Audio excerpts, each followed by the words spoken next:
Baik Ibu, untuk peristiwa Petrus ini apa penyebab atau latar belakang terjadinya peristiwa Petrus ini? Kalau berbicara tentang penembakan misterius atau Petrus, sebenarnya terjadinya itu di era masa Orde Baru atau masa kepemerintahannya Presiden Soeharto, yaitu di tahun 1983 sampai 1985. Penyebab atau yang melatar belakangi itu adalah berawal dari adanya operasi untuk penanggulangan tindak kejahatan atau kriminal yang terjadi di Jakarta pada saat itu.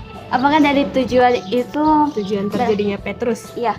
Kalau bicara tentang tujuannya, jadi berawalnya itu dari menginginkan adanya pengurangan tindak kejahatan yang terjadi di Indonesia. Salah satunya adalah upayanya waktu itu melakukan operasi Petrus atau penembakan misterius, karena target atau incaran dari Petrus ini adalah para pelaku dari tindak kejahatan atau tindak kriminalitas seperti pembunuh, perampok, pencopet, preman, dan lain-lain. Dan terbukti dari adanya Petrus ini, tindak kejahatan di Jakarta pada saat itu atau di Indonesia itu menurun drastis dengan adanya Petrus.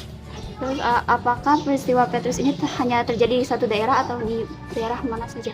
Kalau terjadinya Petrus di Indonesia itu terdapatnya di berbagai daerah yang ada di kota Yogyakarta. Kenapa kemudian dikatakannya di berbagai daerah di kota Yogyakarta? Karena pertama kali peristiwa Petrus ini dijumpainya karena adanya beberapa orang yang terduga gali atau gerakan anak liar dan preman-preman di Yogyakarta itu yang ditemukan tewas dengan luka tembak, sehingga diarahkannya mereka itu sebagai korban dari Petrus. Jadi terdapatnya itu di berbagai daerah di Yogyakarta. Berapa korban yang diakibatkan dari peristiwa Petrus ini?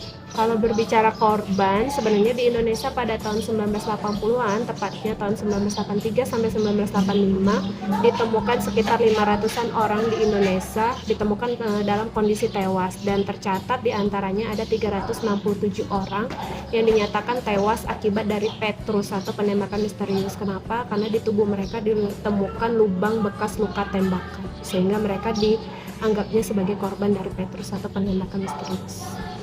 Apakah dampak dari peristiwa Petrus ini bagi masyarakat pada saat itu? Kalau bicara dampak bagi Indonesia, yang pertama jelas dampaknya adalah banyak korban orang Indonesia yang tewas atau meninggal karena akibat dari Petrus. Dampak kedua adalah banyaknya terjadi peristiwa pelanggaran terhadap HAM, karena Petrus ini merupakan salah satu peristiwa HAM dalam golongan kelas berat. Kenapa? Karena berupaya menghilangkan nyawa seseorang tanpa harus mengadili mereka melalui jalur hukum. Walaupun mereka itu sebenarnya adalah terdakwa atau pelaku yang diduga sebagai perampok, preman, atau pencopet, tetap kalaupun mereka harus diadili bukan dengan cara dilakukan penembakan, tapi harus diadili melalui hukum, yaitu melalui proses pengadilan. Menurut Ibu, siapa dalang dari peristiwa ini? Kalau berbicara dalang, banyak orang Indonesia yang menganggap dalang dari peristiwa penembakan misterius atau Petrus ini adalah Presiden Soeharto, karena pada saat itu terjadinya di masa kepemimpinan Presiden Soeharto atau masa Orde Baru. Tapi setelah dilakukan penyelidikan oleh Komnas HAM dari tahun 2008 sampai 2012, ternyata ditemukan bahwa dalang di balik peristiwa Petrus ini adalah Benny Murdani. Benny Murdani ini adalah seorang perwira TNI yang kebetulan berkecimpung di dunia intelijensi pada masa pemerintahan Presiden Soeharto.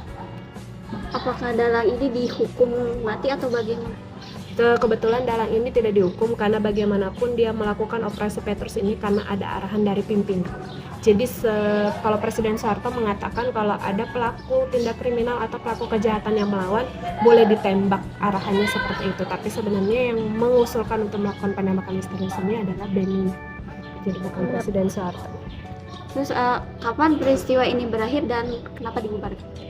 Jadi kalau peristiwa Petrus atau penembakan misterius ini berakhirnya di tahun 1985. Kenapa dibubarkan? Karena pada saat itu banyak terjadi perdebatan pendapat di dalam pemerintahan Indonesia sendiri.